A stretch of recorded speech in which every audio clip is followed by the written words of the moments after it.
係同大家介紹下懶人指標。咁啊，舊會員咧大家都知㗎啦。咁啊，不過我都有新會員，我都會介紹下啦。咁就懶人指標係一個指標啦。佢嘅特性咧就係俾我哋睇到有 buy 息路嘅。咁咧佢咧就冇 sell 息路嘅。咁其實咧當初我哋最主要咧都係會愛嚟俾股票用，做股票嘅。咁但係咧我哋發覺咧 day trade 咧佢都 OK 唔錯。咁我今日咧就用一個用家嘅角度啊，用家嘅角度去同大家傾一傾。咁當然啦，大家都知道啦，指標唔會有100個%次次都中嘅。但係咧，根據我都用咗差唔多半年嘅經驗嚟講咧，長期用咧係可以嘅。咁我而家咧就首先介紹金先。咁我就我會做 day trade，就用5分鐘圖做嘅。咁等於咧直播每日咧都係播緊金嚟講，都係用緊5分鐘圖去播嘅。咁啊，因為正如我所講啦，頭先咁啊，佢淨係會有一個 buy 息攞嘛。咁作為用家咧，我會即係指示嘅。咁咧個指示咧，我會用咩嚟做判斷咧？我會用填底啦，我會用支持阻力線啦，或者互換區啦。咁樣咧就TP 嘅話咧，我又會用前頂啦，支持阻力啦。咁我一陣一路講落去咧，大家可能會領略多少少嘅。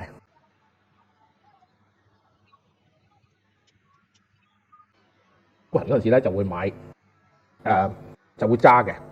咁當時嚟講咧，20分咧個價位3380。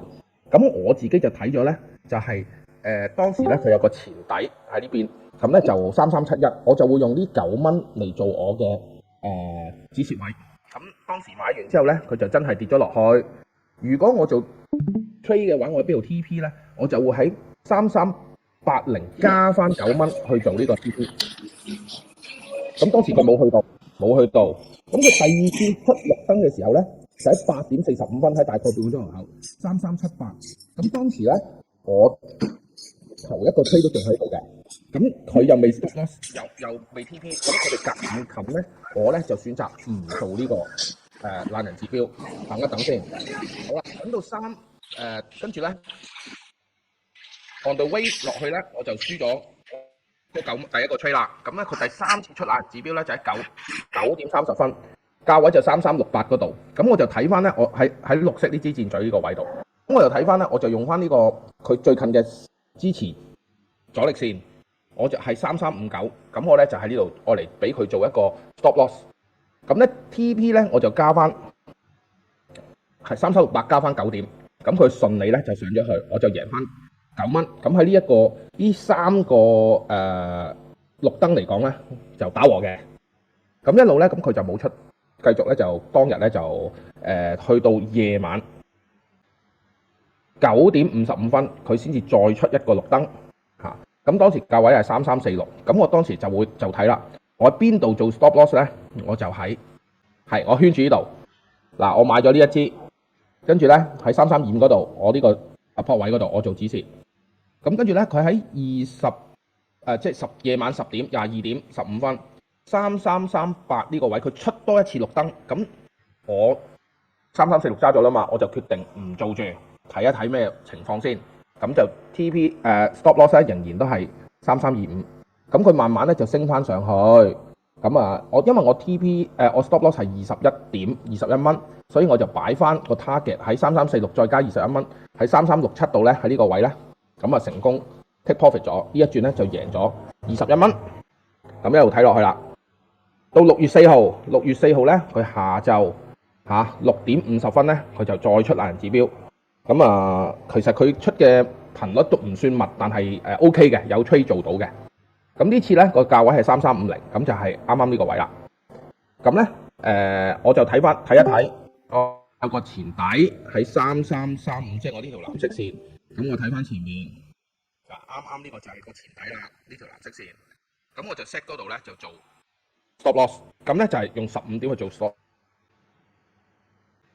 咁當做喺9點25分同埋夜晚嘅9點30分咧，都係出咗黃燈嘅。呢轉係全部出黃燈嘅。咁因為太近嘅關係咧，我就冇做到嘅，就係呢兩個箭嘴啦，我就冇做到，我就係揸住一注啫。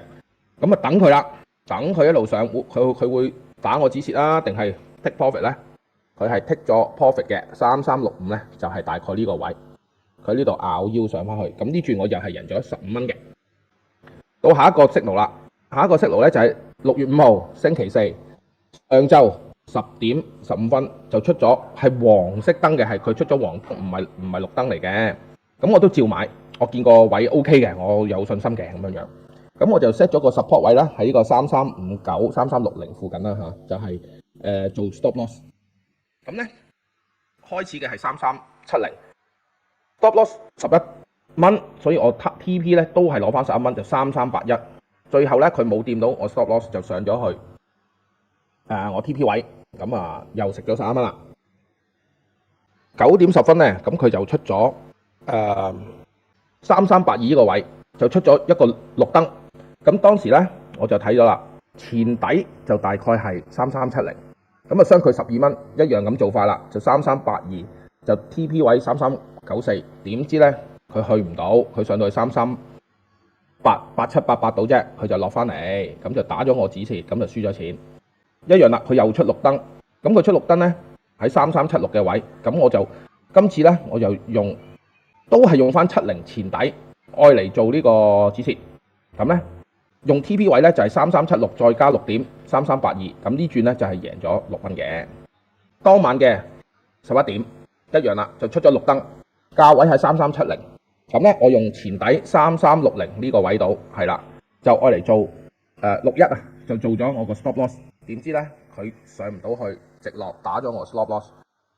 喺1個鐘頭後，佢再嚟多轉呢個位3350，出多一次綠燈，咁我就買啦，用3340呢個前底嗱，我呢度買噶嘛，我喺3350度，我用呢個前底就用10點去做止蝕，跟住我就用翻10點做 TP。咁咧喺呢4個 trade 裏頭咧，我就係輸咗5蚊嘅。我喺全個 week 嚟講咧，5號即係加埋咧，全日咧我都有贏嘅6蚊。week 裏頭咧就贏咗42蚊。咁呢個就係我做上個星期嘅做法。咁但係咧，我想強調一樣嘢係咩咧？我係照翻佢出綠燈或者黃燈嘅時候，我哋入市時候嘅操作勝出嘅機會率，長遠嚟做咧，其實係正數嚟嘅。呢個係我想強調係呢一點。我選咗一隻港股可以講嘅，咁咧就係我就選咗一隻388。咁但係咧，我就睇翻咧上個星期咧因為我哋15-30分鐘直播嘅時候咧，就有4隻股票噶嘛。咁4隻股票裏頭咧，4隻咁巧咧，星期一都係出呢個懶人指標，就好似呢個388咁。上個禮拜咧只係出過一次懶人指標，就係喺星期一嘅下午1點半嘅時候出咗，喺388蚊裏頭出咗個綠燈，而佢呢個咧正就係差唔多係全星期嘅最低位，就喺嗰度出咗個綠燈。而因為我都不嬲有睇住嗰個15-30分鐘直播咧，當刻咧無論騰訊同埋其他嗰兩隻股票咧，都係喺嗰個位嗰度出咗綠燈，全個星期。咁呢個懶人指標咧，喺我用家嘅角度嚟講咧，如果大家可以多啲利用15-30分鐘去睇翻啲股票嘅話咧，都 OK 嘅，都尤其是港股呢一轉，佢係捉到係啱啱好回一回落嗰個位，佢就話俾大家聽，呢個就係要買嘅位。呢個就係港股我上個禮拜嘅睇到嘅懶人指標嘅做法。